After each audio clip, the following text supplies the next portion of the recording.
Hi hello friends, இன்றைக்கி நம்ம educational டிப்ஸில் என்ன வீடியோ பார்க்க போகிறோம் அப்படின்னா, நம்ம எல்லாருக்குமே தெரியும் டைப்பிங் மிஷின் பார்த்துருப்போம். அந்த டைப்பிங் மிஷினில் ஃபஸ்ட்டு எந்த புக் அச்சடிச்சாங்கன்னு தெரியாது. அது எந்த இடத்துல எந்த இயர்லன்றது நமக்கு தெரியாது. ஸோ அந்த விஷயத்தை தான் நம்ம இன்றைக்கி வீடியோவில் தெரிஞ்சுக்க போகிறோம். இயந்திரத்தில் அச்சடிக்கப்பட்ட முதல் புத்தகம் வந்து கிறிஸ்தவர்களின் வேத நூலான பைபிள் அப்படின்னு சொல்கிறாங்க. இது வந்து 1455 வந்து ஃபஸ்ட்டு அச்சடிச்சிருக்காங்க. இப்போ வேர்ல்டுலேயே உலகத்திலே ஃபஸ்ட்டு அச்சடிச்சிருக்காங்க.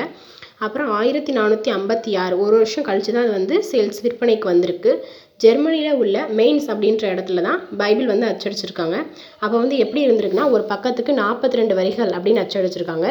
அப்புறம் 1760ஆம் ஆண்டில் தான் இந்த நூலோட ஒரு பிரதி வந்து பாரிஸில் உள்ள மசாரின் அப்படின்ற நூலகத்தை வந்து கண்டுபிடிச்சிருக்காங்க.